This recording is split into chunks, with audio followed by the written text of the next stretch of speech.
Assalamualaikum warahmatullahi wabarakatuh. Apa kabar semuanya? Mudah-mudahan dalam keadaan baik. Kali ini kita kembali lagi ketemu dengan saya dalam pembahasan dua segitiga kongruen. Seperti biasa, sebelum memulai kita harus membaca doa terlebih dahulu dengan bacaan basmalah bersama. Bismillahirrahmanirrahim.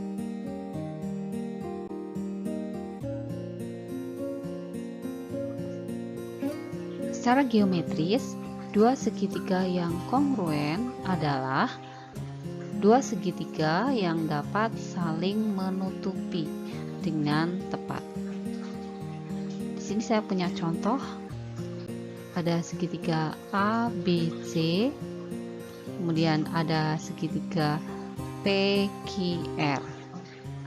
Maka seandainya ABC ini kita potong, kemudian kita tempelkan dan pas menutupi, maka artinya bahwa segitiga ABC dan segitiga PQR saling menutupi, maka segitiga ABC dan segitiga PQR kongruen. Ditulis ABC kongruen dengan segitiga PQR.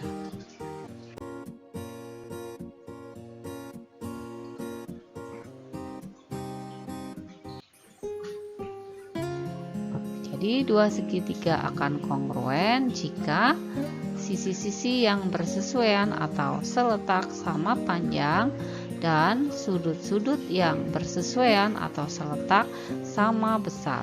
Berarti sama dengan syarat kekongruenan pada dua bangun datar.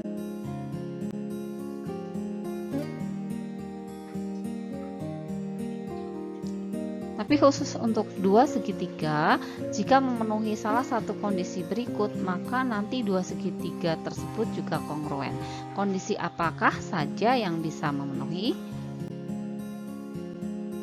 Yang pertama, jika ketika sisi yang bersesuaian atau seletak sama panjang.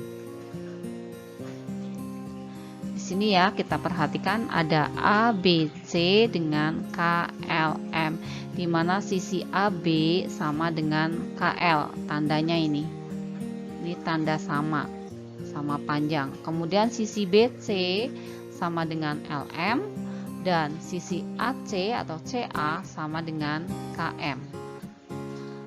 Kondisi ini biasa disebut dengan sisi-sisi-sisi.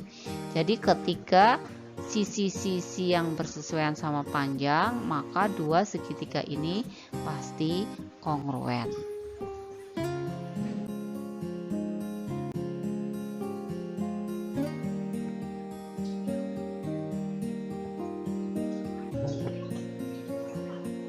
Kemudian yang kedua, jika dua sisi yang bersesuaian sama panjang dan sudut yang diapitnya sama besar. Jika dua sisi yang bersesuaian sama panjang, yaitu ada sisi AC dengan KM, kemudian AB dengan KL, serta satu sudut yang diapitnya, yaitu sudut A untuk ABC dan sudut K untuk KLM, maka nanti dua segitiga ini kongruen. Kondisi ini disebut dengan sisi sudut sisi.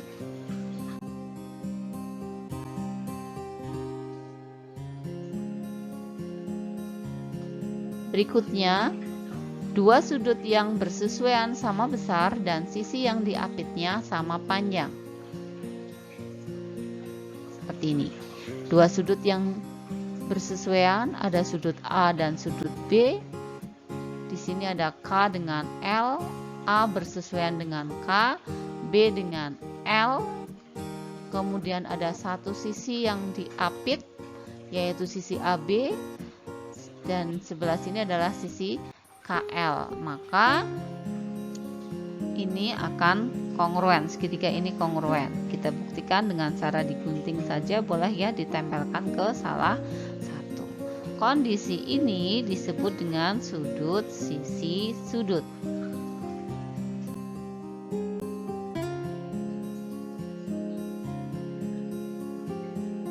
Dan yang terakhir, jika dua sudut yang seletak sama besar dan satu sisi di hadapan salah satu sudut sama panjang.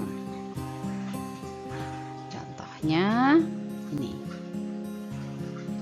ya, ada dua sudut yang sama besar, yaitu sudut A dengan sudut K, B dengan L, dan satu sisi yang sama panjang, yaitu BC dengan LM. Ini BC di hadapan sudut A ya, kemudian LM di hadapan sudut K. Kondisi ini biasa disebut dengan sudut-sudut sisi.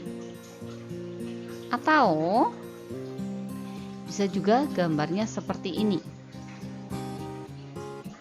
Nih, ada sudut yang sama C dengan M seletak dan sama besar, B dengan L, kemudian ada sisi AB dan sisi KL, dan kondisi ini disebut dengan sisi sudut-sudut. Jadi kali ini penyebutannya sisinya terlebih dahulu, sisi sudut-sudut. Kalau yang atas sudut-sudut sisi.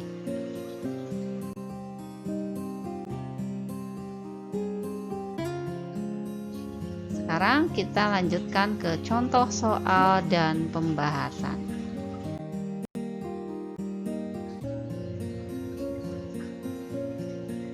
Contoh soal yang pertama. Perhatikan gambar berikut.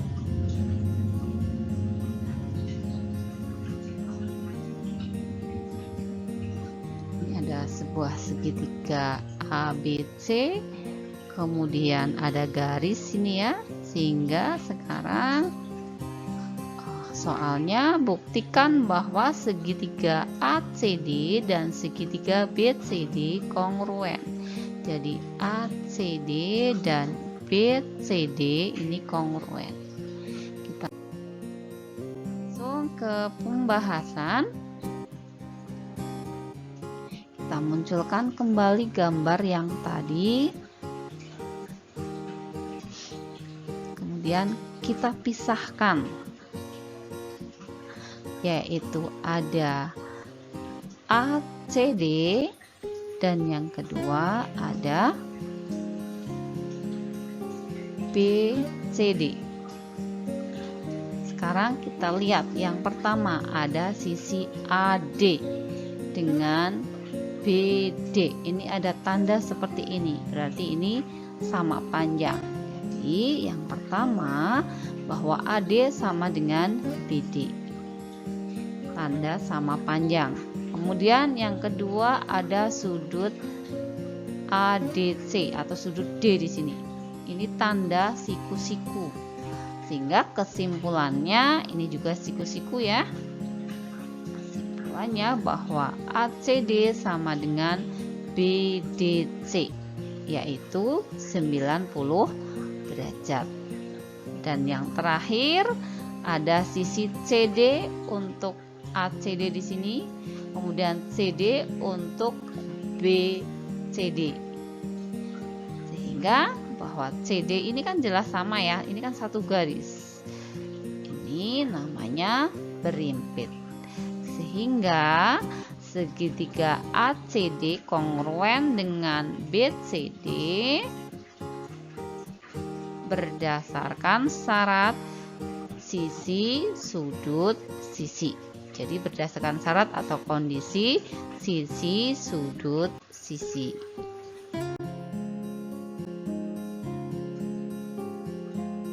Contoh yang kedua, perhatikan gambar. Di sini saya punya segitiga KLM, di mana K-nya 70 derajat, L 30 derajat, dan M-nya A derajat. Serta sisi KM panjangnya 9 cm, LM 10 cm, dan KL B.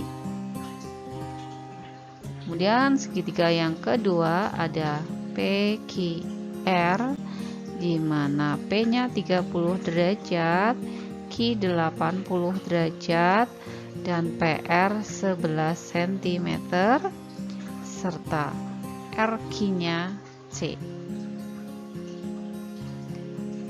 dan PQ 10 cm.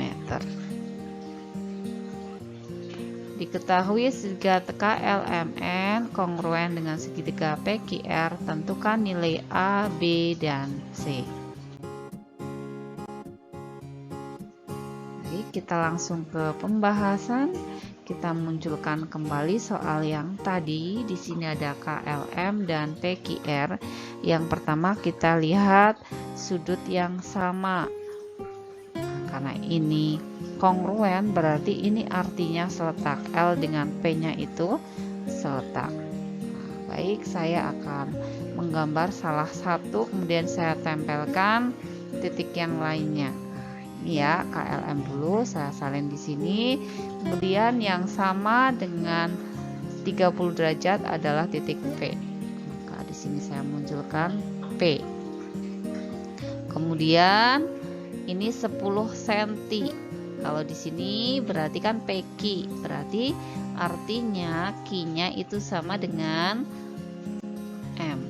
Di sini Q, kemudian di sini adalah titik R, yaitu 70 derajat di situ.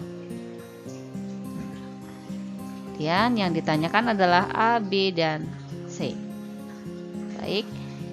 Sudut M berarti sama dengan sudut Q. Berapa sudut Q? Yaitu 80, sehingga A-nya sama dengan 80 derajat. Kemudian berikutnya ditanyakan B. B itu KL. KL ini seletaknya dengan PR. Berapa PR-nya? Ternyata di sini 11. Saya tuliskan dulu KL sama dengan RP atau PR, sehingga B-nya berarti sama dengan 11 cm. Dan yang terakhir RQ atau C ya, sama dengan KM, sehingga sama dengan KM, yaitu C sama dengan 9 cm.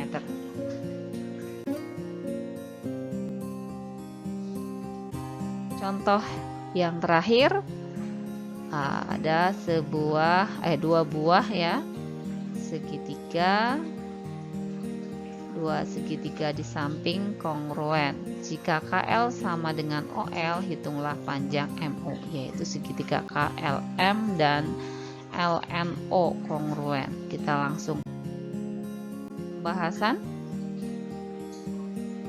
Perhatikan gambar.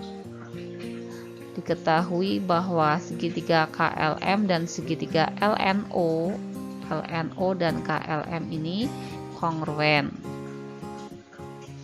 di mana KL sama dengan OL, yaitu sama dengan 6 cm. Sedangkan LN jelas ya, di sini siku-siku, ini juga siku-siku, ini ada tanda bulatan, artinya sudutnya sama dengan ini, berarti LN sama dengan LM. LM sama dengan LN, yaitu sama dengan 8 cm. Sehingga MO-nya di sini jelas terlihat ya, MO berarti ini LM dikurangi dengan OL. Dengan LM dikurangi dengan OL, yaitu sama dengan 8 cm LM karena sama dengan LN dikurangi dengan 6 cm, sehingga ketemu MO sama dengan 2 cm. Demikian untuk pembelajaran kali ini, mudah-mudahan bisa dipahami dengan baik. Sampai ketemu di pembahasan berikutnya. Terima kasih atas segala perhatian dan mohon maaf atas segala kekurangan. Wabillahi taufiq wal hidayah. Wassalamualaikum warahmatullahi wabarakatuh.